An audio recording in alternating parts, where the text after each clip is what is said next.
The story begins in the province of Beijing in Sham, where a man is lying in the middle of an altar. The people around him ask if he really wants to continue with the ritual, and Emperor Qushu commands them to proceed immediately. This man is known as Unico Li Su, the person behind all the power of the Empress of the Ming Empire, a secretive figure who monopolizes the territory and authority of the land. He is also known as the worst villain in history for manipulating the empire's politics for his own benefit, and he is, in fact, our protagonist. Through great effort, he managed to transform the insignificant third empress into the reigning empress. However, despite all his successes, there is something he cannot achieve. Looking at a book of combat positions in his room, he remarks how unbelievable it is. Since he is a eunuch, it is obvious that he cannot partake in this kind of combat. Suddenly, someone bursts into the room, calling him an idiot and shouting for the old man. It is the third empress, Yuan Hua, who demands to know why he wants to leave this world. She kneels and begs him to stop this mysterious ritual, asking if the union of yin and yang is really so important to him. She wants to know why he can't just be happy with her by his side. She says that if it's money or power he needs, she will give him everything he wants as long as he stops the ritual. But Chiolsu responds that he has already made his decision. He asks for her forgiveness for his betrayal, but says he cannot serve her until the end. Naturally, the question arises, why is our protagonist so obsessed with the union of yin and yang? Most people wouldn't understand, but for him, it is crucial. This is because he is a reincarnated soul, and in his past life, he was also a virgin. Even now, he remains a virgin, having lived more than 50 years without experiencing anything. The infamous reincarnation truck struck him while he was crossing the street, and he ended up in this martial world for 50 years. He died at 28 and reincarnated as a 12-year-old boy. The problem was that as soon as he arrived, he was kidnapped by a maniac. This was no ordinary kidnapper. The lunatic castrated all the men to sell them as eunuchs on the black market. Despite all this, Chiolsu did everything possible to restore his masculinity. He transformed the princess into an empress just to meet an extremely renowned doctor. He mastered martial arts to the point of rebirth and became the most powerful martial artist in the palace. But even when one of the men knelt before him and declared that creating something out of nothing was impossible, he understood his intentions. The man apologized, explaining that only if he were reborn once more could he recover what he had lost. This made Chiolsu question the purpose of money, power, and martial prowess if he remained a eunuch. These events led him to decide to reincarnate into a new body. He wants to experience a life full of combat and action behind closed doors. Essentially, he's a close combat prodigy, and if he can't enjoy life with the most extraordinary fighters, he won't be satisfied. He orders them to remove the empress, who leaves crying, questioning how he could do this and not wanting to see him die in such an insignificant way. She calls him father because he raised her from childhood. Naturally, having known her since she was so young, he only sees her as a child or a younger sister. The moment she starts crying, he almost changes his mind. However, the decision has already been made, and to him she is family who will have to cope with his loss. A man wearing a turban approaches and warns that the reincarnation technique is an extremely forbidden ritual. Out of every 100 people who attempt it, 99 die, and he asks if Chiolsu really wants to risk it. Chiolsu looks down and thinks that if he must live this way, it's better to die. He then orders the ritual to proceed. In life, he has conquered and enjoyed all that strength can bring. He has also spent all the wealth he could. All he wants now is to be reborn, and for that, he is willing to risk everything. As his entire body glows with a pink light, he sees a blurry old man calling to him. Slowly, he opens his eyes and rises, wondering where he is. The old man simply says he's glad the boy seems fine. However, Chiolsu immediately recognizes who this bastard is. This is the same cursed old man who castrated him 50 years ago in the imperial palace. Chiolsu remembers that in the past he had tried to hunt this man down only to discover he had been killed by some bandits. However, it seems that instead of reincarnation, what happened was a regression in time. He thought he would gain a new body by reincarnating, but as soon as he looks down his pants to check, the old man, confused, asks if he's hurt. Chiolsu grins psychotically at him and thanks the old man for saving him before apologizing. The old man helps him up and mentions he has some herbs at home that would help the boy recover. But Chiolsu laughs, breaks the man's finger, and asks if he plans to kidnap him again to sell him as a eunuch. When the old man asks how he knows about this, Chiolsu twists the man's arm. Despite just regressing in time, he still remembers the martial arts of his previous life, and for someone who stood at the top of the imperial palace, defeating an old man is effortless. He puts the old man in a chokehold, saying that in his previous life he was saddened to learn the old man had already been killed. But this time, it would be Chiolsu who would end him. After squeezing the life out of him, the man's body drops to the ground. Chiolsu spits on the corpse and reflects that it has been a long journey, but he finally reached this point. In his past life, even with all the power and wealth he amassed, he couldn't enjoy any of it. Now, however, he is a completely different person. Whether reincarnation or regression, from now on, he will live for the pleasures of life, if you catch my drift. And so begins the story of the second eunuch who reclaimed his masculinity. 2 months pass after his revenge against the cursed old man. Kyo-Soo walks across a bridge, freezing in the cold. At this moment, he is trying to reach the province of Gamsuk, suffering along the way. But he tells himself that this pain is nothing compared to the life of pleasure he dreams of living. Although he has never experienced it, he knows it's more than just physical contact. If it were only that, he could simply earn money and buy some private combat sessions. However, he refuses to settle for such low-quality experiences. What he wants is to share true love with wonderful women, a connection of emotions and mental intentions. He dreams of the kind of love that leaves both people completely satisfied. Drooling at the thought, he declares this is the perfect thing to pursue. Still, he knows that to achieve this level of intimacy, he will need food and money. This is why he has decided to start his path toward becoming a hero in the martial world. Thinking he would reincarnate into the future, he had buried many treasures in his grave. Unfortunately, this isn't the case, but he still has the advantage of knowing what will happen 50 years into the future. With his martial prowess, he is confident that becoming a respected hero won't be too difficult. First, however, he needs to correct his habit of laughing like an idiot from his eunuch days. And so he swears this is where the legendary story of the harem king Lee Chil-Soo begins. He signals toward a building and asks if anyone is inside. From within, someone hears the voice of a child and steps out, wondering how anyone could climb the mountain in such a blizzard. Chil-Soo takes a deep breath and shouts for all to hear that he has lost his family to bandits and needs help to grow stronger. He declares that he wants to become a disciple of the joint clan. This martial faction combines 3 philosophies, Confucianism, Buddhism, and Taoism, to combat the dark forces of Django. However, to outsiders, they are often seen as either a demonic sect or a group of bandits. The old man rushes toward Chil-Soo and scolds him for risking his life by climbing the mountain in winter. Chil-Soo simply replies that nothing else matters if he can join the joint clan. The old man stops and tells him to show his arms and hands. He touches the boy's wrists and notices that the natural energy in Chil-Soo's body is already expelling impurities. Somehow, the boy knows the technique required to ascend the mountain. The old man praises him, saying that if he managed to get there, it proves he has some talent. He asks if Chil-Soo knows the basics of martial arts or if his family taught him anything. Chil-Soo claims that yes, that's exactly the case. Of course, he's not about to reveal his 50 years of experience. The old man introduces himself as Zhang Yang, leader of the Gangdong sect, and explains that there are several processes to join. However, based on Chil-Soo's basic talent, he will approve him. Chil-Soo celebrates as everything is going according to plan. He came to this place precisely because he knows Gangdong is on the brink of collapse, so they won't refuse a new disciple. Chil-Soo starts walking around doing pelvic exercises to prepare for future action. As he explores, however, he notices that the place is in far worse condition than he remembers. There isn't a single intact building, which is shocking given that he knows this sect will rise to become one of the top 5 in the world within 50 years. Seeing the scale of destruction now makes him doubt that a little. Zhang Yun tells him he must meet someone, the master of the sect's disciples. Chil-Soo thinks that the more chaotic Gangdong is now, the better for him. This way, he can become the prominent swordsman who saves a fallen sect, creating a legendary tale. They stop in front of a temple, and Zhang Yang calls for someone named Ruya, announcing the arrival of a new disciple, Lee Chil-Soo. Chil-Soo shields himself from the harsh blizzard. Suddenly, someone rushes out of the building. Chil-Soo is startled as the person welcomes him as the new disciple. Chil-Soo wonders why this person is so ridiculously handsome. It's not a master as he assumed.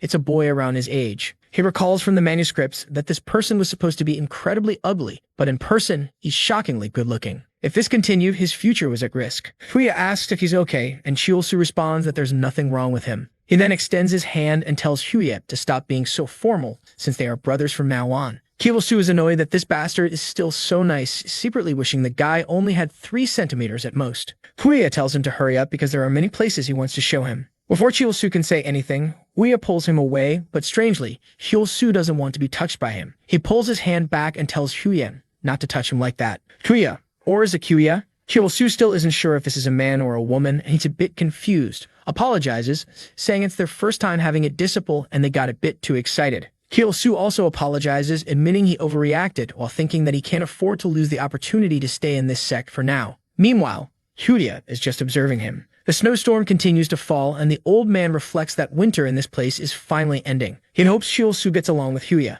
10 years ago, he accepted this child, who was an orphan at the time. After discovering how talented Huye was, he nurtured them up to this day. Now it's clear if Huye is actually a boy, or perhaps not. It turns out Huye is a woman disguised as a man in the martial world. All the old man hopes is that her disguise isn't revealed to Chil-Soo. Later that night, lying in bed, Chil-Soo reflects that tomorrow marks the start of his phenomenal journey in this sect. However, up until now, he has been mistreated the entire time, all thanks to that bastard Jin Hui. Earlier in the day, Jin Hui introduced herself, apologizing for the sect's dilapidated state, but expressing a desire to show him the significance of the place. Even after the massacre 50 years ago, the palace of Riyang, where the master still resided, proved that the joint sect wasn't dead. She wanted to share its history with him. Su told her he understood but asked her not to get too close because he's a bit shy. She agreed while he wondered why his new friend seemed so downcast. He approached her and said mistakes happen, so there's no need to feel disheartened. He even encouraged her to tell him the story of the sect if she wanted to. Jinhui smiled brightly and Su felt he had done the right thing. It was easy for him to calm down a kid like this by simply saying what they wanted to hear. What he couldn't understand was why this boy kept clinging to him. Back in his room, Su writes on the wall, venting that he doesn't want to keep getting hugged by that boy. He's endured 50 years of celibacy and can't bear to see men anymore, especially one who's considered a genius among geniuses, the type who could rebuild an entire sect without breaking a sweat. In his past life, rumors said this person rejected every woman who approached him because he preferred to focus on martial power. Now, however, Su is certain Jinhui is gay. What he doesn't realize is that Jinhui is actually a woman. He recalls seeing Jinhui in the castle in his past life, thinking he was enjoying himself in some peculiar way. Little did he know, Jinhui was struggling with her disguise. Determined, Su swears that in this life he will ensure he gets to use what he's always wanted. Strangely, however, the weapon he always dreamed of wielding feels a little down today. He decides it's time to do some exercises to stay in shape. Meanwhile, Jinhui, in her own room, is deep in thought. She wonders why she behaved so rudely toward the new disciple today. She couldn't control her excitement about welcoming someone new to her family. She recalls the moment Su told her he would gladly listen to the sect's story. The memory heals her as she realizes he cared about her feelings even if he seemed indifferent. She's eager to get closer to him and wonders if this is what it feels like to have a younger brother. At the very least, she hopes to get close enough to share a hug without it being awkward. The next morning, Su finishes washing a pot. He places it down and notices how decrepit the kitchen is. It looks like it could collapse at any moment. Even though it feels strange to spend his time doing this, he knows he needs to build his reputation here. Making a good impression on the master and the senior disciple is the best way to do that. Of course, while cleaning and gathering vegetables, he doesn't miss the chance to practice his unique exercises. Suddenly, Jinhui appears and asks what he's doing in the kitchen. Caught off guard, he nervously explains that he prepared breakfast on his own. She praises him, impressed by his efficiency, and smiles, while Su wonders why this bastard is so annoyingly beautiful. He responds that losing his family forced him to mature quickly. Jinhui, visibly moved, reveals that she's also an orphan and admires his maturity. Su finds it strange that this person keeps apologizing and saying they understand him. Jinhui offers to help him prepare the vegetables. Su remembers that in the future, this person will have someone by their side who will be renowned as the most beautiful and powerful in the world. Although that's far off, he decides it's best to maintain a good relationship with Jinhui. He thanks her for her help and heads off to wash some vegetables, all the while thinking that he must keep his distance. He is determined to become an extremely powerful martial artist and conquer all the women who will be dazzled by his achievements. Suddenly, the shelf holding the pot collapses. Jinhui turns to Su and warns him to be careful as the debris is falling toward his head. He instinctively shields his face, but when he looks up, Jinhui is standing too close, asking if he's okay. Su, flustered, replies that he's fine while wondering what kind of situation he has gotten himself into. Jinhui casually remarks that he's lighter than he looks, leaving Su blushing as he catches a faint scent of wildflowers. Trying to shake off the moment, he snaps back to reality and feeling a hand on his back and wrist, yells out, asking where his senior brother thinks he's touching. Jinhui hastily explains that it wasn't intentional and pleads with him not to misunderstand. Su, embarrassed, tells Jinhui to stop blushing because it's making the situation even weirder. Jinhui apologizes again, says she'll leave, and tells him to rest,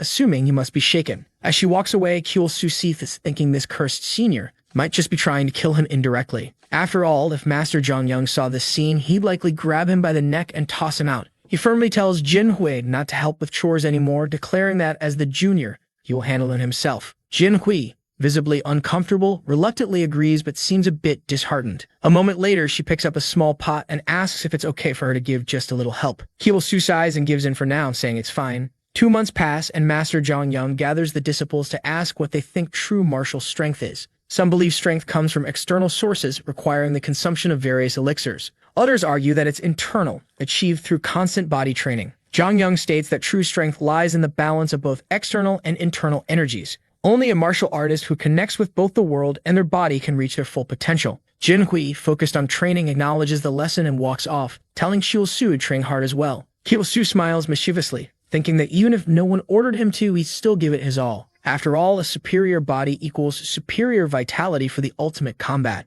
As someone who plans to enjoy countless battles, achieving maximum potential is a must. To him, this suffering is nothing but sweet preparation. Sweat drips to the ground, but he feels at peace, knowing his efforts over the past 2 months are finally paying off. It feels like the euphoria gym enthusiasts experience when lifting heavier weights. In his past life, Chul-Soo hated his body. No matter how much he trained, he always maintained a somewhat cute appearance. This was because he had mastered a technique specifically designed for eunuchs. Before discovering that this technique would permanently halt his body's development, he had even destroyed nations searching for elixirs. The more he reflects on this past, the angrier he becomes. In this life, he vows to ensure everything will be different. He will have a masculine body. Suddenly, Jin Hui approaches. Chul-Soo asks why she's there, and she replies that she's finished for training and came to fetch him. Apparently, time flew by, and Chul-Soo didn't even realize training was over. Frustrated that the days seemed too short, he reluctantly follows her while she observes him silently. That night, high on the mountain, Chul-Soo realizes he's missing something essential for achieving his perfect body. This leads him to train cardiovascular endurance,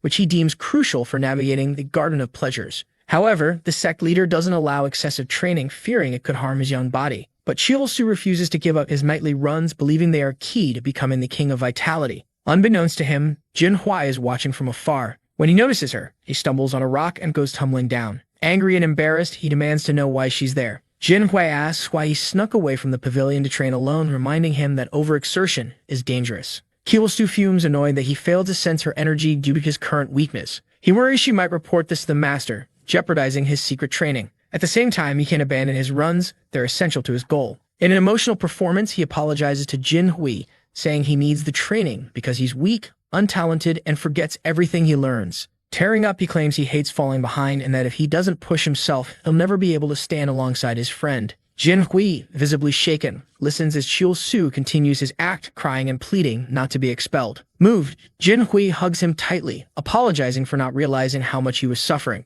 But this was the last thing Chul-Soo wanted. As he tries to wriggle free, Jin Hui holds him firmly, telling him not to cry. Chul-Soo is mortified, thinking about how his first hug ended up being with a man. He had hoped to save this milestone for a breathtaking beauty, yet here he is, trapped in Jin Hui's iron grip. While Jin Hui glows in bliss, Chul-Soo notices something oddly soft pressing against his head. The scene shifts to a memory of a young girl standing among a pile of dead animals as people call her a monster. Angrily, she glares back at them. Zhang Yang appears, offering her 2 rice cakes, and tells her that, like him, she's a human under the same sky. He kneels and asks if she would follow him. Back in the present, Jin Hui tells Chul-Soo that the master wouldn't expel him just for lacking martial arts talent. Now that he's part of the sect, he's family and will always be their junior. Chul-Soo pulls away from the hug, surprised to feel for the first time a hint of sympathy for Jin Hui. Despite his immense talent and mastery of martial arts, Jin Hui has the condition of gynecomastia, that faintly noticeable chest some men have. And so Chul-Soo believes that what he felt against his head earlier must have been Jin Hui's chest, specifically the result of his gynecomastia. Feeling pity for the poor guy, Chul-Soo convinces himself there's no doubt Jin Hui is a man, as this was already confirmed back at the palace. Time passes, how much he's not sure, but the sect leader announces that they've completed their external body training. Chul-Soo's muscles, are well developed, and it's now time to begin internal arts training. Jin Hui congratulates him enthusiastically, which embarrasses Chul-Soo. He's fed up with how much Jin Hui keeps involving herself in everything he does. The leader notices Chul-Soo's discomfort and asks if something is wrong. Chul-Soo brushes it off, saying it's nothing, while thinking that he has bigger problems than this person right now. Thanking the leader, he requests not to reduce his external training regimen. The master seems displeased by this, and Chul-Soo knows he's right. Typically, beginners only need to train their external bodies to maintain basic physical condition, with the rest of their time dedicated to learning internal techniques or weapons training. But Chul-Soo has a different goal, to build the perfect body that will captivate women. After all, he has to compete with Jin Hui, who's much more attractive than him. The leader asks why he's so adamant about continuing external training. Chul-Soo explains that despite appearing talented, he actually develops slowly. He wants to contribute more than anyone else to rebuilding the sect and believes that additional effort will help achieve that. He acknowledges that continuing such training isn't the most efficient path, but it's not impossible. Moreover, if 2 fighters use the same sword strike, the one with greater strength will win. This slight advantage, he believes, will not only secure his victories, but also help him eventually attract an extraordinary woman who will fall for his strength. Smiling, he pleads with the master to allow it,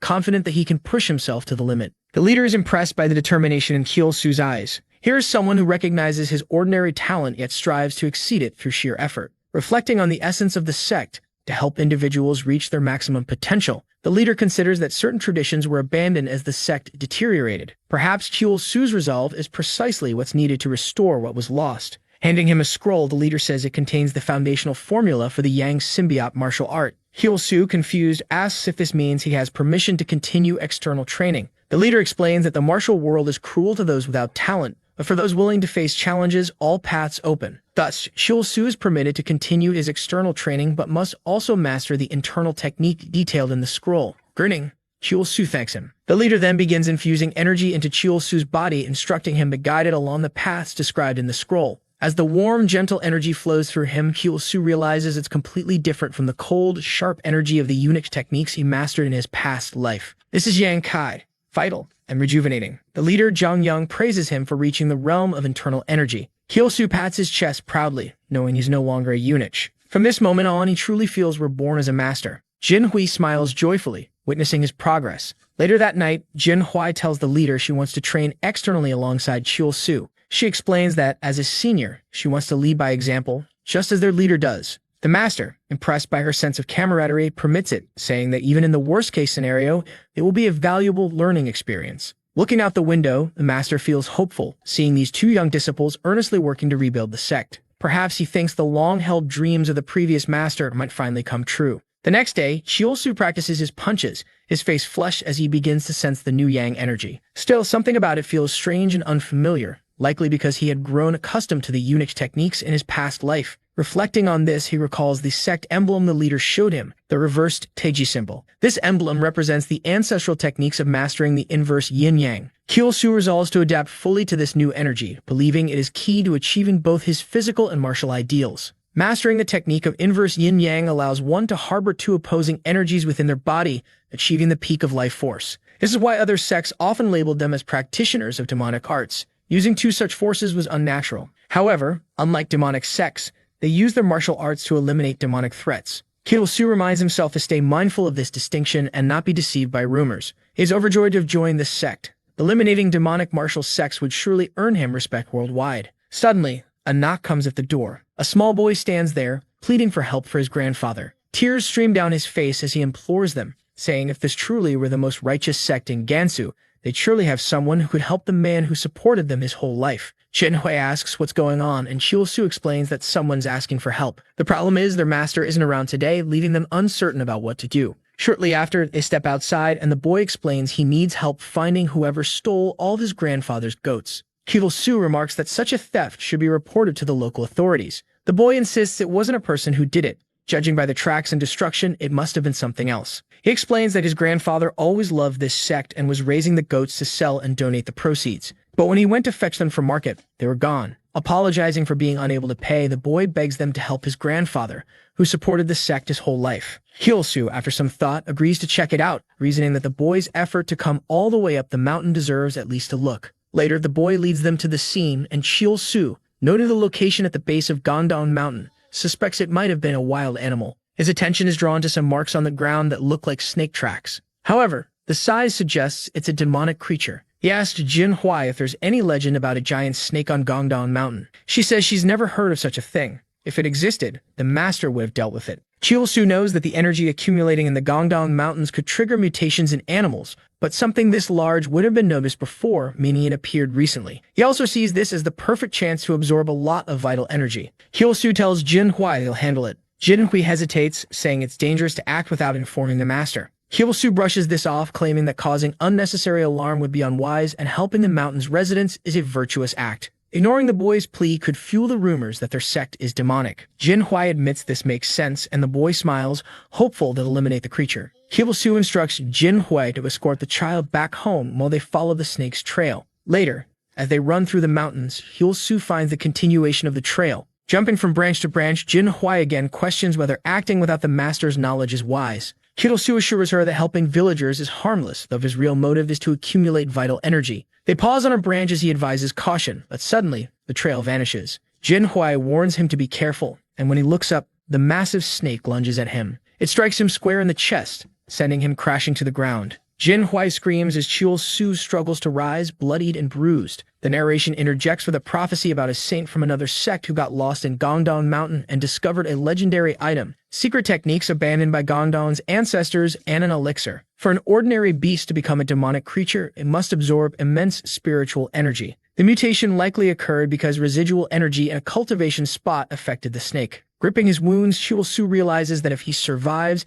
he'll not only restore his vitality but also grow stronger and recover Gongdong's lost techniques. Jin Huai rushes to his side, screaming for her junior as the snake prepares to strike again. She attacks, but her sword is ineffective against its tough scales. As she notices something on the side, the snake's tail slams her, sending her flying. Chiwol-su mentally berates her inexperience, thinking she panicked in a critical moment. Grabbing a branch, she lunges at the snake, stabbing it in the eye and forcing it to retreat momentarily. However, the venom begins to take its toll, and Chiwol-su feels weaker. Jin Hui asks if he's okay, but he insists they must focus. They've fallen into the creature's trap. He asks if she noticed the hardness of its scales, and Jin Hui admits they're impenetrable. They must decapitate the snake in a single attack, but it's too fast to allow that. Chiwol-su notes that Jin Hui still has far to go before reaching her full strength. The real problem is that, though he retains his past life skills, he's already been poisoned and can only buy them a little time. If Jin Hui, with her inexperience, also gets poisoned, they're doomed. He resolves to create an opening. Removing his belt, he tells her to prepare for his signal. When it comes, she must use all her destructive yang energy in one decisive attack. Jin Hui hesitantly asks how he plans to do anything in his condition. Chiwol-su charges toward the snake, yelling that there's no time for hesitation.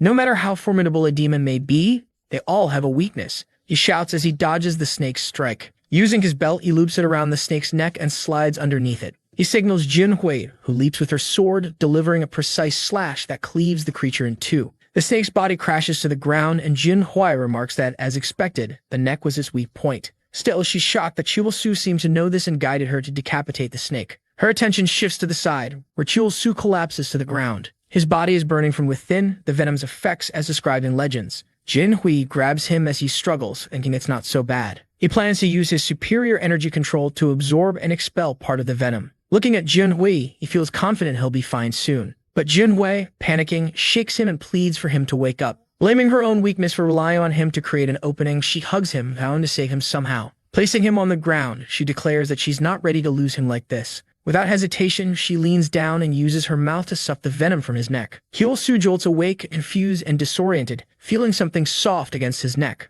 Realizing what's happening, he flails and yells, asking what Jin Hui is doing. Jin Hui sits up, spitting out the venom, equally flustered. Chiwol-su fumes, calling her reckless while she blushes, insisting it's fine. She'll make sure he's safe. Later by the fire, Chiwol-su sits despondently. Jin Hui, cheerful, comments that his pulse has stabilized, though she finds it odd that he suggested eating the demonic snake's meat. Chiwol-su explains that some snake species have incredibly nutritious meat, to which Jin Hui muses that the master might enjoy it too. Annoyed, Chiwol-su can't believe she's thinking about their master in a moment like this. He says that once they've eaten, they should search the snake's cave. After wandering through the forest, they finally find the entrance at the mountain's summit. Jin Hui remarks on the strong spiritual energy emanating from the cave. Chiwol-su is impressed by her sharp intuition, wondering if she used the same skill in her past life to find this place. Inside, Jin Hui marvels, saying she never imagined Gongdong had a place like this. She speculates that the energy might be tied to some lost manuscript. Chiwol-su agrees it's possible. It could be a hidden cultivation spot of the ancestors or where a master achieved immortality. If so, the place should be brimming with elixirs.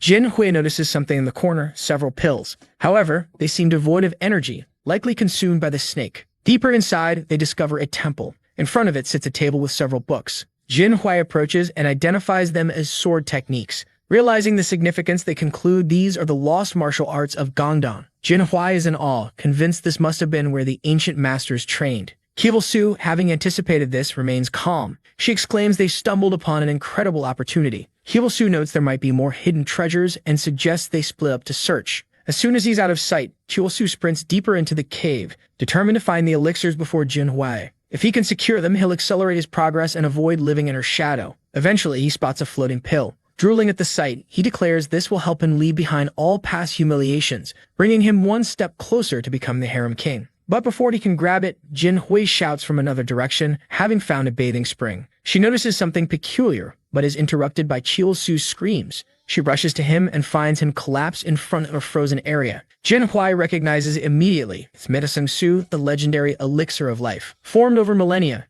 it contains immense yin energy, the feminine counterpart to yang vitality. However, this is disastrous for Chiwol-su, whose goal revolves around building yang energy. Consuming it would completely disrupt his balance, leading to the same feminine characteristics he despised in his past life as a eunuch. Chiwol-su, devastated, realizes this could undo all his efforts. Jin Hui asks why he's crying so much, and he claims they're tears of happiness. Feigning enthusiasm, he insists she should consume it, explaining it can awaken boundless vital energy. Jinhui refuses, saying he found it, so he should use it. Hyul-soo, inwardly fuming, thinks the elixir is useless to him but might be perfect for her. He argues that it would be a waste on him since he's slow to develop, whereas she could make full use of it. Dividing it would dilute its effects, benefiting no one. He insists she should consume it, become stronger, and help restore the sect. Jinhui, thoughtful, counters that precisely because he lacks natural talent, he needs the elixir to reach his potential. She believes he should consume it to stay by her side. Hyul-soo grows frustrated, wondering why she's so stubbornly virtuous and unwilling to accept a gift when he's offering it freely. Hyul-soo realizes that he needs to create a situation where Jinhui has no choice but to consume the elixir. He gently takes her hand and asks if she could grant this humble request of her junior disciple.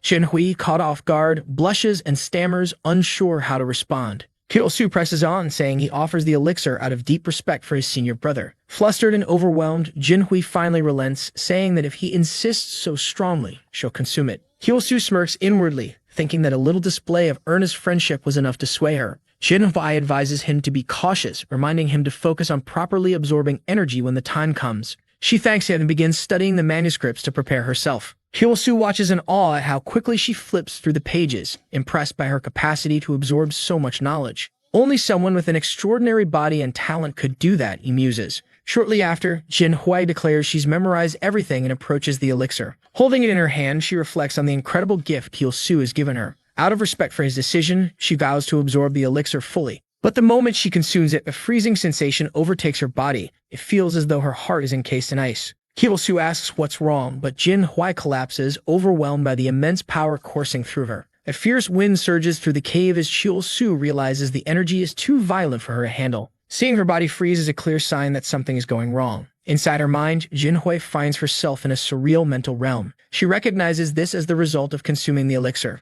As a menacing energy approaches, she tries to absorb it, only to be thrown into a sea of chaotic memories. She recalls a painful incident from her past, a crow attacking and killing other birds. In a fit of rage, she killed the crow, but was judged harshly, accused of being a monster despite her innocence. Suddenly, she is confronted by a demonic version of herself, which attacks her relentlessly. Outside, Hyul-soo observes the storm of energy emanating from Jinhui and realizes that the demon within the elixir is assaulting her mind. Believing her extraordinary talent would allow her to overcome it, he underestimated the toll it would take. Reluctantly, Hyul-soo steps forward, muttering about his dislike of unnecessary contact but knowing he must intervene. He embraces Jinhui, placing his hand on the back of her neck and channeling his yang energy to stabilize her. In her dream, Jinhui hears Hyul-soo's voice urging her to guide the elixir's energy through her body. If she fails, she will succumb to a demonic state. The cave grows colder and Hyul-soo marvels that her body hasn't frozen entirely yet, but he refuses to let her succumb, knowing she is vital to rebuilding the sect. Inside her mind, the demon tightens its grip, demanding answers to her inner fears and doubts. Grabbing a rock, Jinhui strikes the demon and runs, determined not to be consumed by it. Yet deep down, she knows this demon feeds on her weaknesses, always lurking in moments of vulnerability. Hyul-soo's voice cuts through again, urging her not to give up. Golden energy surrounds her, and she realizes it's Hyul-soo's power stabilizing her from the outside. He reassures her that the pain she's feeling is necessary to create an opening for her to succeed. Despite the immense risk, Hyul-soo channels his energy to guide hers, refusing to let her fail. The demon lunges at her again, but Jinhui counters with a decisive punch, sending it sprawling. Though victorious, she collapses, coughing up blood from the strain. She realizes Hyul-soo isn't just helping her absorb the elixir, but also purging the demon from her mind. Determined to follow his guidance, she sits cross-legged, focusing on matching his energy flow. However, the demon rises again, emerging from the surrounding debris.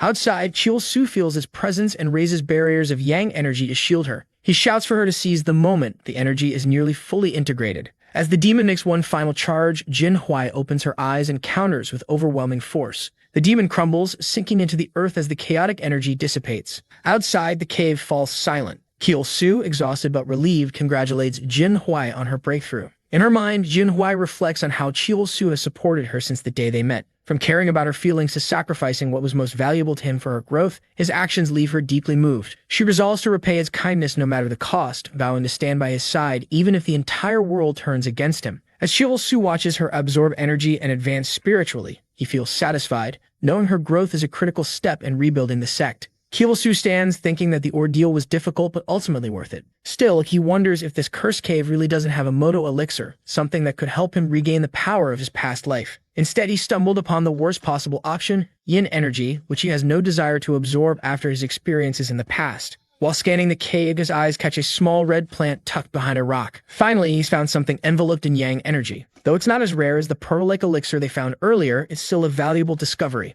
Approaching the plant, Chiu-Su is struck by its quality. He eagerly picks it, shoves it into his mouth, and begins cultivating. Rather than using the plant's energy solely to strengthen his internal power, he channels it throughout his body, enhancing his vitality and overall health. This is the perfect moment for him to develop the power of a true man. For the first time in ages, he feels the genuine yang energy coursing through him. Though he hasn't advanced as much as Jin Hui, he's gained a body immune to illness. A short while later, he stands, imagining that Jin Hui might have gone to bathe after their training. Given that this is a sacred place where ancestors practice, there's bound to be at least one bathing area. Nearby, Jin Hui is indeed taking a bath, exclaiming how amazing it feels. Chiu-Su calls out from a distance, asking where she is. Jin Hui panics, telling him not to come any closer. Chiu-Su sits outside, saying he'll wait there. Jin Hui thanks him, thinking to herself that she can't let him see her like this. As she soaks, she reflects on how close Chiu-Su came to discovering her true identity as a woman. Disguising herself as a man her whole life has left her uncertain in situations like this. When she first joined the sect, her master advised her to conceal her gender to avoid complications. Despite the risks, she feels grateful for having successfully absorbed the elixir, knowing she couldn't have done it without Chiu-Su's help. It's incredible to her that someone so young could support her so selflessly, not only offering such a precious item without hesitation, but also enduring the difficulties alongside her without complaint. Now she wants to find a way to help Chiu-Su in return. She blushes, confused by the strange feelings she's experiencing. Her heart races as she imagines being closer to him, supporting him through his struggles. Caught up in her thoughts, she envisions walking through a garden with him, never wanting to leave his side. Startled, she snaps out of it and chastises herself for such silly imaginings. She convinces herself that Chiu-Su is like a younger brother, nothing more. She resolves to focus on rebuilding the sect and becoming one of the strongest martial artists, continuing her disguise for as long as necessary in this patriarchal martial world. Outside, Chiu-Su wonders aloud why his friend is taking so long. A man's bath shouldn't take more than 5 minutes, he mutters. He marvels at the cave's spaciousness, with pearls and glowing minerals embedded in the walls representing the wealth of Gondong. It's astonishing to him that a sect capable of producing the greatest swordsman in history fell so far. He recalls that in his past life, after the sect was attacked, only the Thunder Sword survived. That swordsman, Zhang Yun, the current leader of Gondong, became infamous not for his skill, but for being the sole survivor of the massacre. The title Demon Slayer was given mockingly, as others considered him a coward who lived while everyone else perished. Recovering the lost martial texts is essential for the sect's revival. Chiu-Su knows that while this cave holds remnants of their history, it also hides mysteries. In his past life, when he visited the cave, it had already collapsed. Now it stands perfectly preserved, suggesting its destruction wasn't natural. Jin Hui suddenly emerges, glowing and refreshed, and tells Chiu-Su to go take a bath. Chiu-Su, flustered by her radiance, punches himself in the face to clear his thoughts. In the bath, he wrestles with his irritation, wondering why his friend keeps getting more attractive. Slamming his fist into the water, he grumbles about the demon driving him crazy. When he returns, he finds Jin Hui organizing several recovered books. She explains that she's sorting the martial texts they retrieved. Chiu-Su gets excited, realizing these will be foundational for Gondong's revival. However, he notices that none of the sect's famous primordial techniques are among the texts. He asks Jin Hui if these 7 books are all she found. She confirms, adding that she didn't see anything resembling the Demon Slayer's technique. Chiu-Su grows confused. In his past life, that technique was found in this very cave. This suggests that the legendary swordsman Mu Jucha left the technique in a non-written form, complicating its recovery. Now Chiu-Su must figure out how the master who transcended life and reached immortality chose to preserve his legacy. Jin Hui suddenly exclaims that she's found something, a series of sword marks on the cave wall. She rushes ahead, urging Chiu-Su to follow, saying he'll understand when they get there. In another part of the cave, they discover a wall covered in deep cuts. Chiu-Su approaches and, upon touching it, senses something unusual. He deduces it's a mechanical structure from 300 years ago, designed to open only when the right amount of force is applied. However, using the wrong energy could cause the entire place to collapse. Jin Hui theorizes that without the correct Demon Slayer technique, the door won't open. Chiu-Su agrees but suggests there may still be a way. He explains that although he doesn't fully understand the technique, the Imperial Palace has long studied martial arts from various sects to maintain control over martial artists. The Demon Slayer technique, being as famous as it is, was certainly among those studied. Chiu-Su is confident that the secret behind the mastery of the sword lies beyond this wall. Walking alongside the sword marks, he studies their patterns. Jin Hui, puzzled, asks what he's doing, but soon notices subtle paths on the floor that seem to guide their movements. Following the paths, Chiu-Su stops before a wall overgrown with plants. Drawing his sword, he slashes at it, revealing markings beneath. He calls Jin Hui over, asking if she can decipher them. The complexity of the markings requires 2 full days to interpret, Slowly, they piece together the technique, realizing it starts at one end of the cave and ends at the other. By retracing the sword's movements and using reverse engineering with the tools they recover from Gongdam, they begin to correct each motion. Jin Hui frequently asks if her stance is correct, and Chiu Su, often frustrated, makes adjustments. What annoys him most is the thought that his first lessons in this world should have been for a beautiful, adoring woman, not this infuriating Jin Hui, who seems to overshadow all the experiences he hoped to reserve for his ideal partner. When hunger strikes, they sustain themselves on energy pills, pressing on until they've completed their calculations. At last, the day comes to test their efforts. Chiu Su nearly hugs Jin Hui in celebration but stops himself, remembering Jin Hui is a man. Jin Hui prepares herself and asks if all that remains is to use the technique. Chiu Su confirms, noting that only she can perform it. Jin Hui admits she's not confident, reminding him that the master always said the Demon Slayer technique requires a celestial foundation. Chiu Su reassures her, explaining that 300 years have made the structure more vulnerable. He uses his proficiency in energy manipulation to loosen some of the seals, creating an easier path for her to succeed. He tells her the time has come. Jin Hui takes a deep breath, gripping her sword tightly. Chiu Su reflects that where he lacks yin energy, she excels, and where she lacks yang energy, he compensates. Together, they're uniquely suited to this task. Jin Hui leaps into the air, her strike sending a shockwave through the cave. The wall begins to open. Overjoyed, Jin Hui runs to Chiu Su, asking how he knew it would work. Before he can answer, she continues, excitedly saying this means the lost techniques must be inside. Beaming with gratitude, she calls him a genius, but Chiu Su tempers her enthusiasm, reminding her it's too early to celebrate. They still need to discover what the Celestial Sword Lord left behind. Advancing into the darkness, Chiu Su suddenly collapses. When he wakes, he finds himself bound in chains. The ceiling above feels eerily familiar. A man in glasses approaches, asking if this is the child. An older man confirms it, saying the boy is a stray from Heidong City and will fetch a high price at the palace. Turning to Chiu Su, the man says, "Ah, so you're finally awake." Chiu Su's heart sinks as memories flood back. This was the day he lost his masculinity and was sold to the palace. Realizing the truth, he understands that when they opened the door, he fell into an illusion. Despite the surreal surroundings, he knows this is no dream. It's a trap left by the Celestial Sword Lord. Seething with rage, Chiu Su vows to make that old master pay for this torment. The boy in the illusion comments that life in the palace wouldn't be so bad, suggesting Chiu Su could even become a eunuch with enough power to change the world.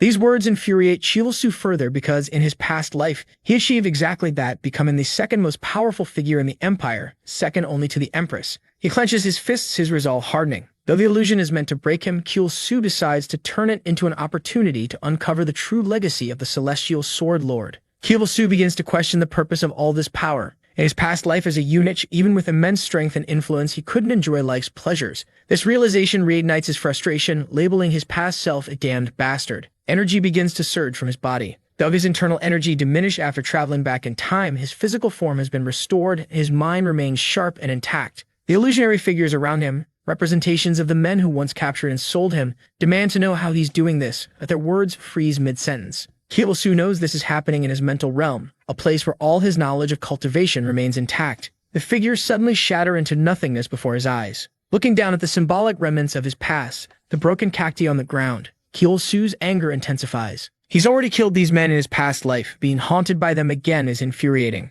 Suddenly, a soft voice whispers from behind him, praising him for his incredible strength. A group of alluring women surrounds him, one leaning in to kiss him. But Chiu Su isn't fooled. Drawing on his ki, he obliterates the illusion, scattering the women into nothingness. Despite having desires like any man, he's not one to lose control. After all, he spent a lifetime dreaming of women. This tactic doesn't work on him. It's clear that Chiu Su survived not for shallow indulgences, but because of his unwavering willpower. At that moment, a commanding figure emerges from the shadows, the Celestial Sword Lord Mu Jucha. "You've exceeded my expectations," the figure remarks, his voice resonating with authority. Chiu Su moves to respond, but before he can speak, Mu Jucha launches an attack. A crackling blade of lightning slashes toward him. "Let's see if you can handle this," Mu Jucha challenges. Chiu Su, startled by the immense aura radiating from the master, channels his energy into forming barriers while dodging the onslaught. Despite his best efforts, one strike lands squarely on his abdomen, sending him hurtling backward. Gasping for breath, Chiu Su realizes the truth. Standing before him is the very person who halted the demonic invasion 300 years ago,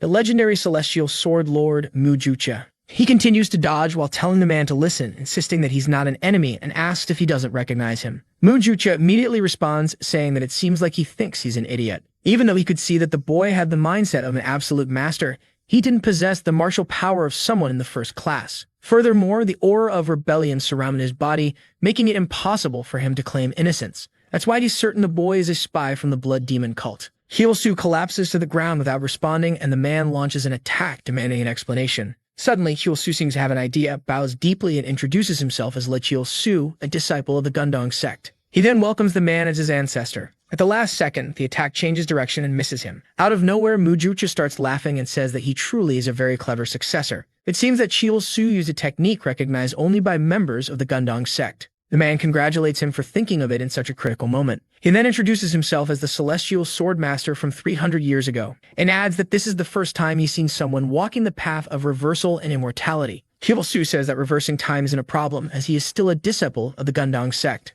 Mujucha agrees to some extent, saying it really isn't that important. He mentions fighting fire with fire and asks if this is the will of the heavens. Looking at Su, he declares that facing anomalies with an anomaly is the natural law. Our boy, though, is utterly confused by all this talk of fire against fire and anomalies. The real reason Su did all this was simply to regain his masculinity, not for any secret technique or anything of the sort. He explains that he ended up in this place while searching for the legacy of the sword, and he's certain that there's nothing else in this place, so it must be here. The man asks what he plans to do if that's the case. Su replies that he has a request. He wants the man to teach this martial art not to him, but to the boy who came with him. Su's plan is pretty sly. He already has all the trust he needs from Jin Hui, so it's perfect for this man to rebuild the sect. That's because he knows that whoever becomes the celestial sword lord will gain absolute power but also countless obligations. All he wants is to be second in command, extremely influential, but without too many responsibilities, just enjoying life and the company of friends. Mujucha acknowledges his cleverness and wonders if perhaps destiny brought him here. However, he remarks that Su's way of thinking is foolish because he hasn't realized something yet.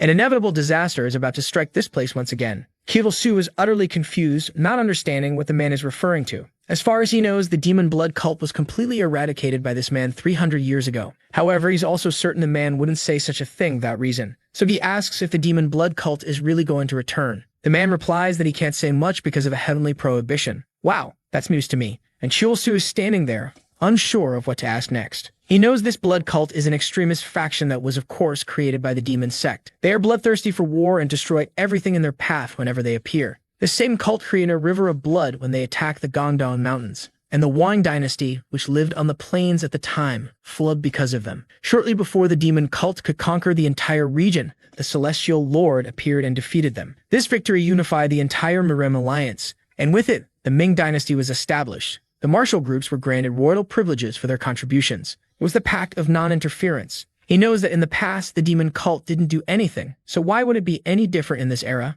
One thing, however, is obvious. Is a different person from the one who existed before. In the worst-case scenario, both the demon sect and the blood cult could invade this place simultaneously. Even with someone powerful, it wouldn't be easy to handle such a situation. Now he doesn't just have one problem, but two. Wars sow feelings of anxiety, worry, and an uncertain future. This affects everyone regardless of how much wealth they have. If the entire country is suffering because of war, how is he supposed to go around charming women who'll all be crying in their beds? A desperate woman says she can't believe her lord might die in battle, and Su imagines himself crying over all the lost opportunities. A future like that was completely unacceptable. Worries like this would prevent him from creating the perfect paradise. However, from what he understood, he was chosen by Mujucha since the lord is not there. And since he has no choice but to become stronger, this was an opportunity he had to seize. Of course, that doesn't mean he wants to play the hero and take on the world's responsibilities. After all, that would be too much work. But remembering the empress he helped create, he swears he won't allow these demons to wreak havoc in these lands. Mujucha then says he seems ready, and asks if he wants to learn the teachings of the unified sword. Su wants to know what he'd need to learn it since he thought having a boy from the Gundong sect was enough. Mujucha then says he knows the boy's thoughts are impure, and asks if he doesn't want to use these techniques to become powerful and indulge in karma pleasures. Su pauses for a second and says his intentions are not impure. The union of yin and yang is a natural principle of life. He's not a demon driven by desires, and the celestial master himself saw him break that illusion formation. All he wants is to pursue his desires in the right way. He wants to achieve enlightenment through the harmony between man and woman. To him, women represent pure devotion, love, and desire, and he wants to make all of them as happy as possible. This is completely different from seeing them as mere playthings, which is what a true villain would do. Mujucha is baffled by the boy's philosophy, and wonders what crime a woman would have to commit in her life to get involved with someone like him. But Su assures him not to worry because he'd always take responsibility. Otherwise, he wouldn't have started this in the first place. Mujucha is impressed that the boy is truly motivated by this. He then laughs and says he'll at least give him some credit for being so ambitious. He warns, however, that if Chiol-su wants to learn this martial art, they'll have to discard any mental foundations he's created. Chiol-su says that's not a problem. He hates the martial foundation of Yen he currently has. Mujucha declares that since he's so resolute, they'll begin. He will learn the supreme martial art that belongs to this sect, the celestial unification of the art of harmony. Wow, such grandiose names. The two appear in a kind of floating sea, and Chiol-su is completely confused, looking around. Mujucha says this is the unification of harmony. It's the depth of yin and yang that he'll only comprehend if he masters the celestial art. Back in the cave, he hears the master's voice telling him he must dedicate himself to learning the dual harmony technique. Suddenly, he wakes up and sees Jin Hui beside him. He tells his sister to wake up and touches her shoulder. She asks what happened, saying she saw the master disappear and the pavilion burning. He then explains that both of them were caught in the celestial master's illusion. He managed to survive and now knows what's there. That box contained the dual harmony technique, part of the legacy left behind. Suddenly, the cave begins to collapse. He runs toward the box and says they must grab it quickly and get out of there. It was the swordsman's power that kept this place intact, and now that he's gone, everything will fall apart. Jin Hui points to a glowing stone on the side, and the two run out. As they leave the cave, Chiol-su looks to the side and sees Mujucha's vision. It vanishes just as he reaches the entrance. However, the boy says nothing and just keeps moving forward. Shortly after, they manage to get outside. Jin Hui comments that it's been so long since he's even seen sunlight, and now the cave has completely collapsed, so obviously there's no going back. However, he feels relieved that at least some martial arts techniques were recovered. Chiol-su says it's time to return to the base because they have a lot to organize. But before that, there's a place he needs to visit. In the city, someone asks a little boy why he's standing there lost in thought. It's his mother, telling him to wake up because his grandfather is already in bad shape. He apologizes and says he's already packed everything. At that moment, the old man comes out of the house and asks if they really have to leave this place. She says yes, considering how poor they are and that all their money was taken. They have nothing left to do here. At the very least, they need to go somewhere they can make a living. It's been a week since the boy visited the Gongdong sect, and he wonders if the two are doing well. He's worried that perhaps what he said might have put them in danger, until someone knocks on the wood and asks if anyone's there. Obviously, it's the pair of mischievous boys who've arrived. The mother asks who they are, and our boy introduces himself. Jin Hui explains that her son asked them to find the culprit who destroyed their home and stole from them, and they've returned now that they've resolved the case. The grandfather and the woman are a bit skeptical that they actually did this. The boy drops the bag on the ground and runs to hug the two of them. Meanwhile, Chiol-su is complaining that the kid didn't leave an address, so it was hard to find him. However, he explains that they've now avenged the snake that destroyed the place, and he thanks the boy for letting them know because it was thanks to him that they prevented more people from getting hurt. He then reaches into his pocket and says he has something for them. It's a core from inside the snake's body. It should be properly prepared and given to his grandfather. If he consumes it fully, his health will improve. The boy thanks them, crying, and the grandfather steps closer. Suddenly, he begins crying as well. A little while later, it seems they're leaving, and with that, they've left the city. The two stood there in silence. Chiol-su says that sometimes he wishes he were stronger so he could show more gratitude to those who care about Gongdong. Chiol-su takes a look and then starts walking, saying it's time to return. They don't have time to get distracted and need to rebuild that place. His friend agrees, and with that, they head off together. Chiol-su is excited. With the boy and the snake's help, they've gained a great opportunity. However, it's also placed a huge responsibility on him. He imagines that the Chiol-su from the past life didn't manage to awaken the divine fusion technique, but when he went there, the cave was already collapsed. This means someone else went to that place and recovered the techniques. And what if that person was a descendant of the Blood Demon sect? Maybe they destroyed the cave to get rid of the technique once and for all and erase Gongdong's history. One thing is certain, there's a hostile entity moving right now. Now, after all this, he begins to wonder, how are the two of them going to explain all this to their master? As he climbs the stairs, the master appears behind them and asks if it's them. They turn around looking a bit embarrassed, asking how he's doing. Immediately, the leader comes at them and smacks them both upside the head. He demands to know why they disappeared and what they were doing while he was away. Sometime later, it seems everything has been explained, and he asks if it's really true. Jin Hui confirms, and our boy says that Luminous Pearl was taken from the cave. Looking through the books, the leader says there's no doubt, it's all genuine. Out of nowhere, the man starts crying emotionally, saying they've recovered techniques that had been lost. It was truly a stroke of luck, maybe even the blessing of the ancestors falling upon them. Obviously, as much as they deserve credit, it was still an unauthorized adventure. For what they managed to accomplish, they wouldn't be punished. However, they'd better ensure something like this doesn't happen again. The leader then hugs them and says they're welcome back. Later on, they're seen writing some things in the manuals. Jin Hui was helping the leader organize everything. The leader commented that the Luminous Pearl would also be of great help. At least for now, they wouldn't go hungry and would have enough to sustain themselves. At that, Chiol-su mentions that it might not be a good idea to reveal to the public that they recovered all this. The leader asks if he means they shouldn't sell the pearl, as everyone would know what happened. Chiol-su says yes. His peace is what matters. Whatever the nature of all this, it symbolizes the demon cult.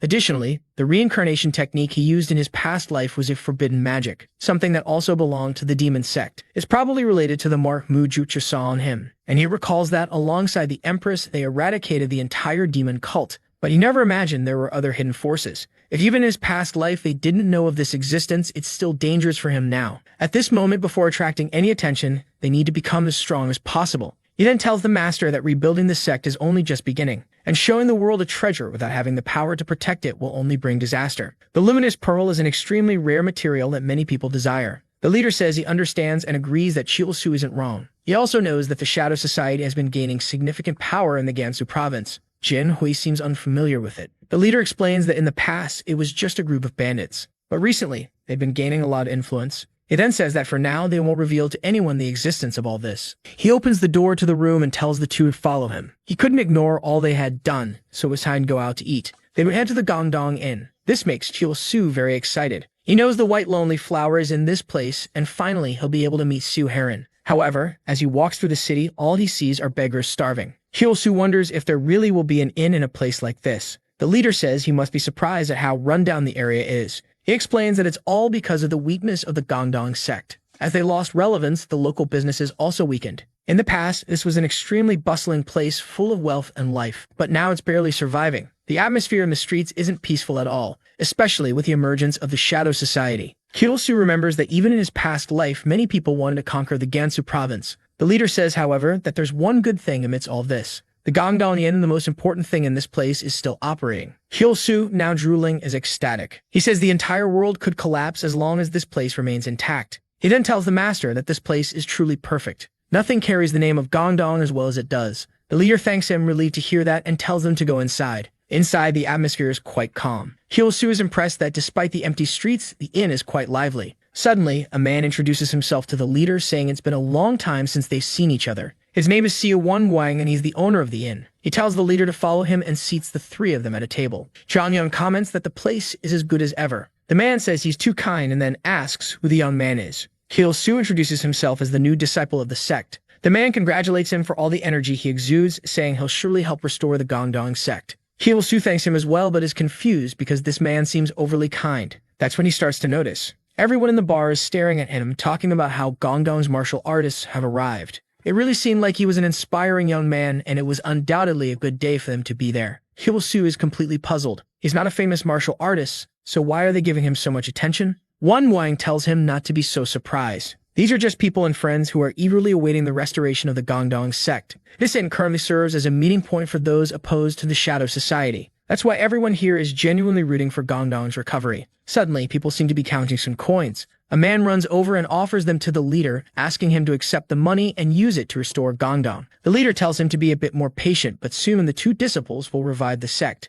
Kyosu is still there, unable to process all this love. At that moment, the leader asks where the man's daughter is. Wang says he sent Heron on a mission, but she'll be back soon. Naturally, this is a name Kyosu has been eagerly waiting to hear. The real reason he's so happy to be here. The only daughter of the inn's owner and the most beautiful flower. In his past life, she was also one of the people who led Gongdong's restoration. The Sword Saints were her and Jingwei. At the front lines, Jingwei provided strength, while Harim was like a CEO managing the sect's administration. She was said to be a mix of mysterious beauty, known as the Lonely Flower. Because of her sword skills, she was also nicknamed the Ice Blade Princess. Her charm resembled that of a white rose with thorns. Of course, because of this, she even had fan clubs across the faction. Men would send her letters asking to be struck by her blade. And naturally, Chiu, now with his masculinity restored, can't miss such an opportunity. He's extremely eager to see her wonderful appearance. The door opens, white hair passes by, and he's filled with anticipation. Then a child walks in. He forgot that he had gone back in time and is utterly shocked. He's dismayed that she's still so young in this timeline. She tells her father she's back. Meanwhile, he's blaming himself for forgetting that he really went many years into the past. He still thinks she's a pretty girl, but since she's so young, of course, he feels nothing. In fact, looking at her, he feels the same way he did when looking at the Empress. He wants to protect her from the world and help her grow. The father picks up a basket and tells her to greet the disciples of the Gongdong sect. She says hello, and Chiu finds her adorable, thinking she's so cute. Even if it's just as an older brother, he can't miss the chance to get closer to her. After all, having a sister nearby would be nice. He introduces himself as Chiu, a disciple of the Gongdong sect, but she stares at him. Before he finishes speaking, she walks away. The girl runs to the door and slams it shut. Inside, she wonders how he can smile when he can't protect anyone. The Gongdong sect was useless, and she hated them. She hated them in the entire martial world. As soon as she leaves, of course, her father apologizes. He said his daughter was a bit shy when it came to strangers. Zhang Yang reassured him, saying it was fine. After all, she was just a child. Hyo-soo, knowing her past, wasn't surprised by her behavior. A fight had broken out between some sects in the area, and her mother ended up dying in the chaos. Even the Gongdong sect couldn't help that day, which led her to resent everyone. However, he felt sad seeing someone so young shutting herself off like that. Sometime later, he thanked them for the meal. At least the food there was excellent, and he finally got a bit of protein after so long. He glanced to the side and saw Heron passing by, who immediately ran off when she noticed him. Out of nowhere, Jin Hui appeared right in front of him, asking if he enjoyed the outing today. He said yes, while wondering why this guy always got so close when speaking. Meanwhile, Jin Hui was glowing, saying he was thrilled that Chul-Su liked it. Our boy continued to be stunned by how handsome this guy was. It's no wonder that, in the past life, Heron was always around him. At this rate, Chul-Su wouldn't even manage to become her big brother, so he had to figure out a way to beat him. He then slammed the table and told the master that they should go out like this more often. This outing made him realize the people's expectations and how everyone supported Gongdong. It inspired him to work harder every day. He wanted to become a true martial artist to be worthy of all this support. When the master said they'd visit once a month, Chul-Su thanked him. Excited, he was determined to make Heron his little sister. He couldn't lose to Jin Hui again. Night fell, and they were back at the sect. Chul-Su said he'd been neglecting what made him an impressive man. He pulled out a small stone tied to a rope and declared it was time to begin hanging exercises.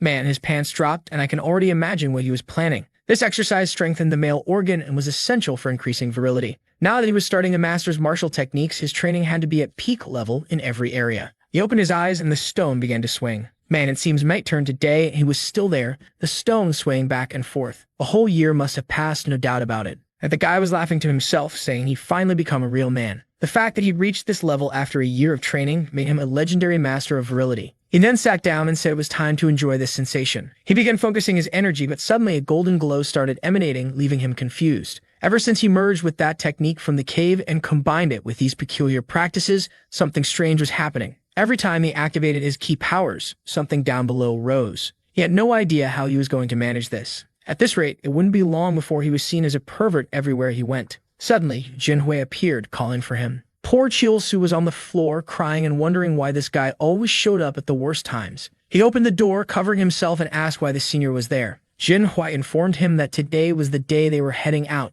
and he was waiting for him. The master had told them to go to Huajiang County first, so he should get ready quickly. Chul-Su was relieved that his friend hadn't noticed the situation. However, he'd recently noticed Jin Hui acting a bit strange. Maybe puberty was hitting the guy. At the inn, Heron poured tea for the two of them. As soon as Chul-Su thanked her, she ran off again. Though she still avoided him, it was much better than the first few times he visited. However, something seemed off. The inn was unusually deserted. Jin Hui noticed it too and mentioned it. Suddenly, Wan Guang greeted them warmly. He introduced himself again, and our boy asked how he was doing. But he quickly realized that something was clearly wrong. Wan Guang simply asked if they wanted their usual order, and Chul-Su confirmed. As he went to fetch it, he suddenly seemed to stumble. Heron screamed for him, and Chul-Su rushed over, asking what had happened. Wan Guang assured them he was fine and told them not to worry. It was just his health, not being in the best shape. Chul-Su then asked what was happening at the inn and why there was no one around. Wan Guang revealed that soon he would have to close the place. It was all because of the Shadow Society villains. They were gaining more and more power and using their influence to extort everyone in the city.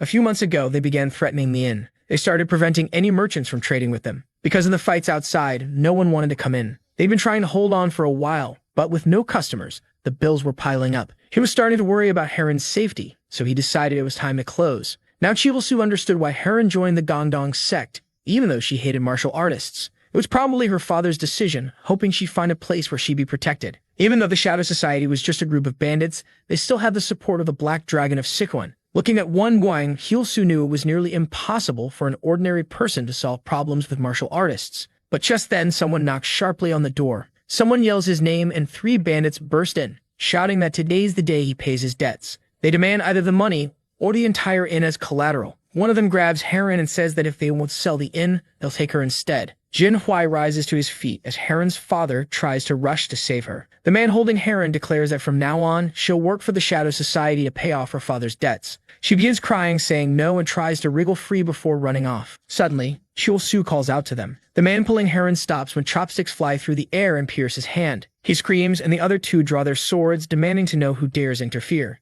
Su simply says the girl said no. From his robe, the men recognize him as a member of the Gongdong sect and question how such a dead place could dare challenge them. But one of them warns his brothers to be cautious. They're dealing with the madmen. They point out that Su seems unusually armed. Su, realizing the embarrassing situation, covers himself, furious that his energy leaked out and caused this. Meanwhile, Heron runs to her father, hugging him tightly. From behind, Jinhui calls out to Su, asking if this martial technique of his is meant to confuse his opponents. Su responds sarcastically, amazed at how well Jinhui understands his intentions. Meanwhile, the bandits burst into laughter. They say they've never seen anything like this and that it's pure comedy. They thought Jinhui and Su were pretty unish, but now they see the boy is packing a solid mountain. What kind of talk is this, seriously? One of them points his sword, saying that now that they've messed with their group, they'll have to pay the price in blood. Su crouches down and says, fine, take whatever you want. But if you fail, you'll lose your most precious jewels. The bandit warns him to be careful with his words.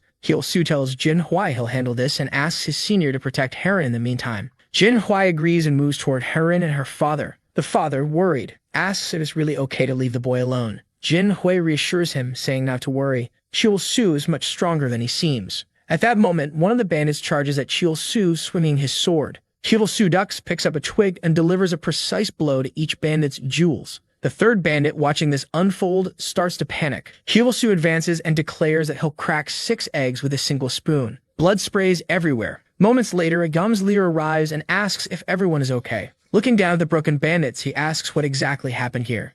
Su apologizes, saying he caused unnecessary damage while trying to restore order. One Guang speaks up, thanking them. If it weren't for the boys, they would have lost everything today. The leader admits the bandits are getting bolder, trying to rob the inn outright. He declares that they'll finish them off today. But one Guang begs them not to. Everyone knows the Shadow Society has the Black Dragon's support, and he doesn't want Heron to continue suffering from such tragedies. The leader agrees, saying that if it's up to the Gongdong sect, Heron will be well cared for. Su steps forward and tells the leader to wait. At this rate, Heron would join the sect as a disciple, just like in his past life. But he didn't think it was the best choice to force a child so young to go against her own heart. The better path would be to give her the freedom to choose her own destiny without enduring so much pain. He tells the leader that what is seen cannot be ignored. If they turn a blind eye to the problems of someone so close, the Gongdong sect would never recover. The leader considers his words and agrees. It would be wrong to ignore the altruistic actions of a disciple. However, he asks what Su's plan is for dealing with the Black Dragon. Su says he'll send a letter challenging the Black Dragon in the name of the Gongdong sect.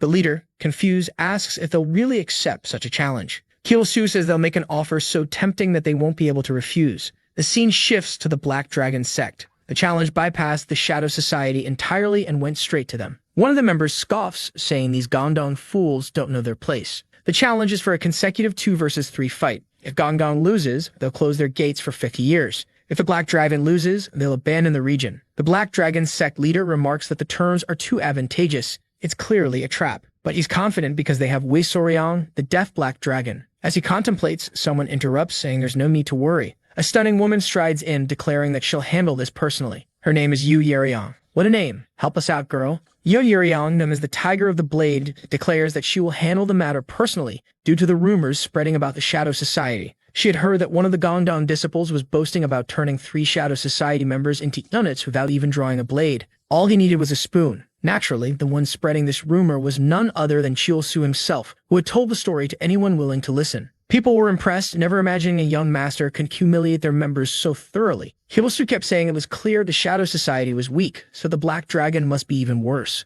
During a meeting, someone apologized to Miss Yo, admitting their mistake. She placed a reassuring hand on his shoulder, telling him not to worry. She would handle it personally. She then asked if the boy spreading the rumor was named Li Su. Meanwhile, Su had earned quite a bit of money from his storytelling. Many now recognize him as the righteous hero who dealt with the Shadow Society. He was already imagining the incomparable beauties who would fall for his tale. However, it was Miss Yu who was coming for him, muttering that the boy was underestimating their sect. Blissfully unaware, Su was shadowboxing, declaring that nothing captured a woman's heart more than a man fighting for justice. He was already picturing women in his mind, swooning over him and calling him a wonderful hero. As his energy surged, he had to cover himself again. This problem just wouldn't go away. But this time, he knew he had to be more cautious. Dealing with these people wouldn't be so easy. Even though he invited these bastards to a fair duel, he had to stay sharp because they were villains. While the fight was supposed to be just, it was obvious something shady would happen. As a seasoned martial artist, he understood they had likely hired a masked assassin. Looking up, Su sighed, remarking that bad people seemed to have a sickness that made them die if they didn't cause trouble.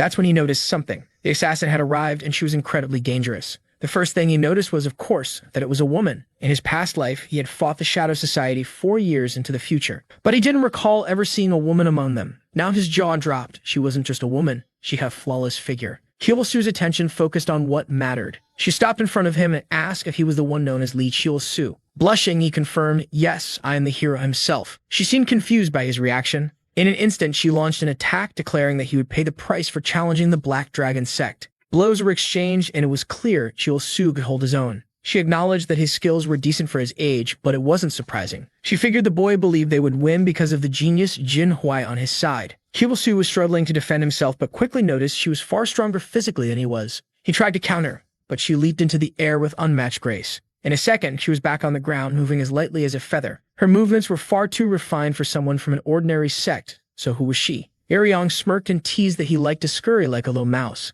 When she shifted her stance, he recognized the technique immediately. He asked if she wasn't Senior Yoyang, the Blade of the Tiger. She smiled, confirming his guess. This left Kiyosu worried. What was such a woman doing here? Yoyang was infamous not only for the burn on her face, but also for her cruel wagers with men. Out of nowhere, she would remove her veil and ask a man if she was beautiful. Lying on the ground, battered, he answered truthfully, saying she was extraordinarily beautiful. She would then smile and call him a liar. If the man couldn't sincerely convince her he found her beautiful, she would turn him into a eunuch. No man ever passed this test. Of all the problems Kiyosu could face, this was by far the worst. She approached him and said that since he recognized her, he must know about the test. Bravely, he admitted he was aware of it while internally panicking, trying to figure out how to survive this crisis. She removed her veil and commanded him to tell her how beautiful she was in his eyes. Kiyosu thought carefully. He knew he couldn't say something ordinary. He needed to speak words that would move her heart. He was convinced that with a woman like her, only sincerity would work. And if there was one thing that proved a man's sincerity, it was this. The fool activated his energy, letting it flare, and declared that she was truly magnificent.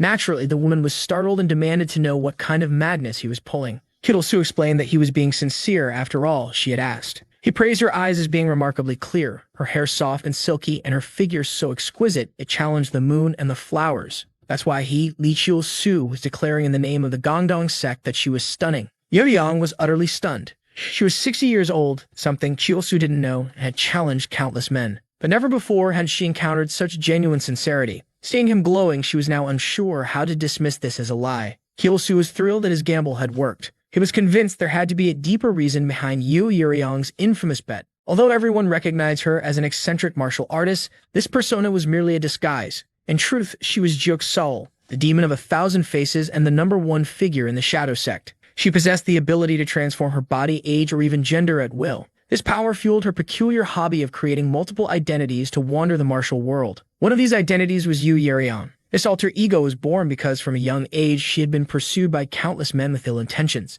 This led to her developing a trauma, believing that all men only cared about appearances. Thus, she created the infamous bet as a test. Kiyosu was certain that if he showed true sincerity, she wouldn't be able to deny him. What she truly sought was someone who could genuinely see beyond appearances. Yu Yuryang had a special technique in her eyes that allowed her to detect lies. Even though she knew Kiyosu's words were true, she struggled to believe them. Until now, every man she encountered desired her solely for her beauty. She never imagined her heart would waver for the strange boy standing before her. Kiyosu then stepped forward, confident he had passed the test. He reminded her that passing the test meant she had to grant him a wish. She blushed furiously, nervous about this bold boy getting closer with that problem of his still unresolved. He was brave, and she couldn't believe he genuinely found her scarred face beautiful. Kiyosu, undeterred, repeated that since he passed the test, she must fulfill his wish. Her face turned even redder, imagining the kind of request he might make. He leaned in and whispered something in her ear that we, unfortunately, don't get to hear yet. She paused, seemingly pondering his words before snapping in anger, calling him a bastard. In the next chapter, it's revealed what he wished for. He had whispered that his wish was, indeed, what everyone might have imagined. On a night where the moon shone brightly, he wanted to share a bed with her and explore the mysteries of yin and yang. Or at least that's what he truly wanted. But he couldn't. Confused, she asked what he meant by couldn't. Kiyosu explained that as a disciple of the Orthodox sect, he couldn't prioritize carnal desires.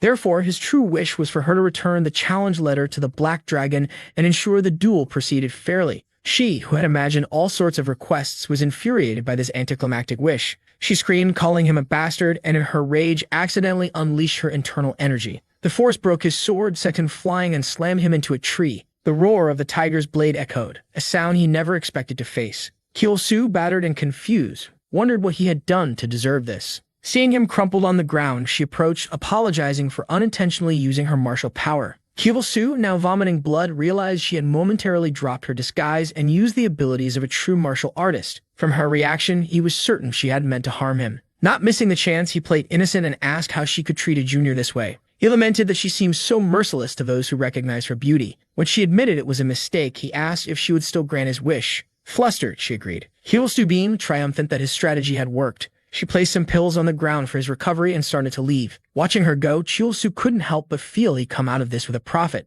As she climbed a tree, he heard someone shouting his name. He quickly picked up the items, deciding to keep the encounter a secret from Jinhui and the master. Meanwhile, Jinhui was racing through the forest, worried about the energy disturbance that shook the entire mountain. She feared something terrible might have happened to her junior. Finding him on the ground, she cradled him in her arms, asking if he was okay. He groggily replied that he had been attacked by a group of masked individuals. Although the battle was brief, he managed to defend the sect. Jinhui cursed the Shadow Society, vowing never to forgive them for what they had done to him. Su thought to himself that all the pieces were now in place. With Jinhui's rage now fueled, he was certain his senior would give everything in the upcoming duel. Jinhui continued to hold him, assuring him that he would give his best to protect him. Night fell, and a new day began. After a night of rest and some of the pills, Su had recovered significantly. Yanzhong and Jinhui asked how he was feeling. Feigning weakness, he claimed that after circulating his energy, he was starting to feel much better. The master, noticing his enthusiasm, asked what he'd like to eat as he still needed more nutrients. This piqued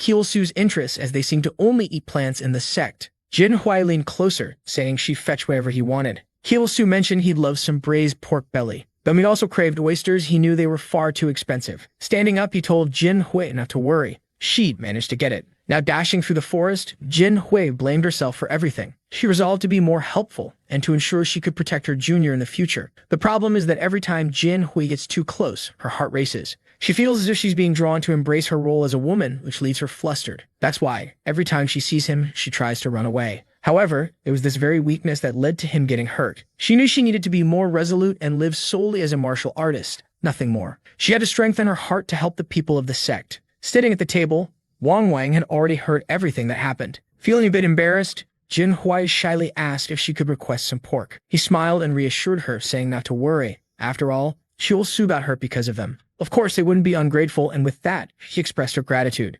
Suddenly, Heron slammed the table and called out to her. Heron asked if everything was okay and if she was looking after Oso. Confused, Jinhui questioned the sudden offer. Why was the little girl trying so hard all of a sudden? Heron replied that it was obvious. It was because Su had saved the inn that day.